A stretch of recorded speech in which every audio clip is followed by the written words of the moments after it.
তোমার এই বিদায় আমাদেরকে স্মরণ করিয়ে দেয়, যদি তুমি বাঁচতে চাও তাহলে দেশ ছেড়ে তাড়াতাড়ি পালাও। আজ বাংলাদেশ এক নতুন কিছু দেখেছে। আয়োজন করে আদর যত্ন করে একজন মানুষকে হোটেলের মধ্যে নিয়ে তারপর ভাত খাওয়ানো হয়। সেই লোকটি জানতো না তার জীবনে এইটাই শেষ খাবার। খাবার শেষ হতে দেরি, তার উপরে ঝাঁপিয়ে পড়তে তাদের দেরি হয়নি। নির্মম ভাবে দুনিয়া থেকে বিদায় করে দেওয়া হয় সেই ছেলেটিকে। ওরা এই দুনিয়ার মধ্যে বেঁচে থেকে কি লাভ? সাজানো গুছানো সংসারের মধ্যে হঠাৎ করে তিনি তার মা বাবাকে হারান। তার শেষ একমাত্র ভরসা তার বড় ভাই, সে ওই দুনিয়া থেকে বিদায় নেয়। এরপর তাকে দেখভাল করার মতো যখন আর কেউ ছিল না, রাস্তার মধ্যে পাগলের মতো ছটফট করতে করতে ঘুরে বেড়ায়। মানুষ তাকে 2-4 টাকা দিত, সেটাই নিত। মানুষ তাকে খাবার দিত, সেটা খেয়ে বেঁচে ছিল। সবারই ধারণা এক পর্যায়ে ক্ষুধার জ্বালা না মিটাতে পেরে ঢাকা বিশ্ববিদ্যালয়ের হলের মধ্যে ঢুকে যায় খাবার খোঁজার জন্য। ওইখানকার শিক্ষার্থীরা তাকে চোর সন্দেহ করে তারপর তার উপরে ঝাঁপিয়ে পড়ে। এরপর ওই লোকটি বারবার বলছিল, আমাকে একটু খাবার দেন, আমি অনেক ক্ষুধার্ত। খাবার তাকে ঠিকই দেওয়া হইলো এবং সেটা খুব আয়োজন করে। চারপাশ থেকে ক্যামেরা ধরা হচ্ছিল। যেহেতু মানসিক ভারসাম্যহীন একজন মানুষ, সেহেতু বুঝতে পারেনি এটাই তার জীবনের শেষ খাবার হতে যাচ্ছে। একবার চিন্তাও করতে পারেনি সেই সকল মানুষগুলো তার উপরে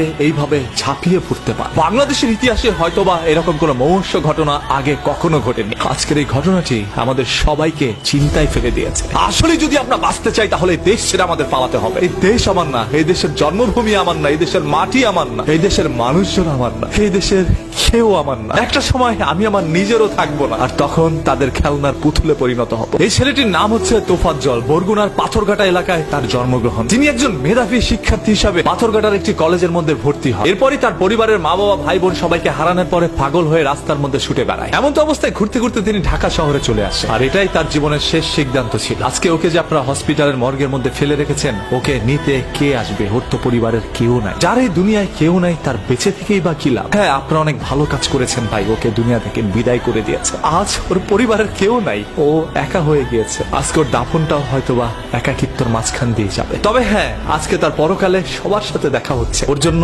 আপনি আমরা তো কিছু করতে পারি নাই, অন্ততপক্ষে সবাই দোয়া করি মহান আল্লাহ তাআলা ওকে যেন জান্নাতুল ফেরদৌস দান করেন। ধরেই নিলাম এই তোফাজ্জল একজন বড় অপরাধী, তবে ওর উপরে আপনার যে অন্যায় অপরাধ করেছেন সেটা তার চেয়েও বেশি বড় অপরাধ। একজন অপরাধীর বিচার করার জন্য যদি আপনি তার চেয়ে বড় অপরাধ করে থাকেন, তাহলে আপনার বিচার করবে কে? আজকে দেশের আইন কোথায়? একজন সাঈদের বুকে গুলি চালানোর কারণে বাংলাদেশের সকল মানুষ একত্রে হয়ে বাংলাদেশ স্বাধীন করেছে। আজকে চোর সন্দেহে যে সকল মানুষগুলোর প্রাণহানি হচ্ছে, এদের জন্য এক সময় বাংলাদেশের জনগণ মাঠে নামতে পারে। আর বাংলাদেশের পরিস্থিতি খারাপ করার জন্য উপরের কোন কুচক্র মহল কি কাজ করছে কিনা সেটাও একটু খুঁটিয়ে দেখতে হবে। আজকে বাংলাদেশে যেখানে এই ধরনের দুর্ঘটনাগুলো হচ্ছে, সেটার পিছনে ছোট্ট ঘটনাগুলো রটানোর জন্য হয়তোবা কোন একটি চক্র চক্রান্ত করছে। আমরা সাধারণ জনগণ সবসময় তাদের দাবার গুটি ছিল, আজও তার ব্যতিক্রম নয়। তবে জীবন দিয়ে যেন কারো ভাত খেতে না হয়। আপনি যদি একজন বাংলাদেশের সন্তান হয়ে প্রতিবাদ করতে পারেন, তাহলে মনে রাখবেন বাংলাদেশের সন্তান আমি নিজে। প্রতিবাদ আমরাও করতে চাই। যেখানেই হবে অন্যায়, সেখানে অন্যায়ের বিরুদ্ধে অবশ্যই প্রতিরোধ গড়ে তুলব। Because we are protesters, so save green, save Bangladesh,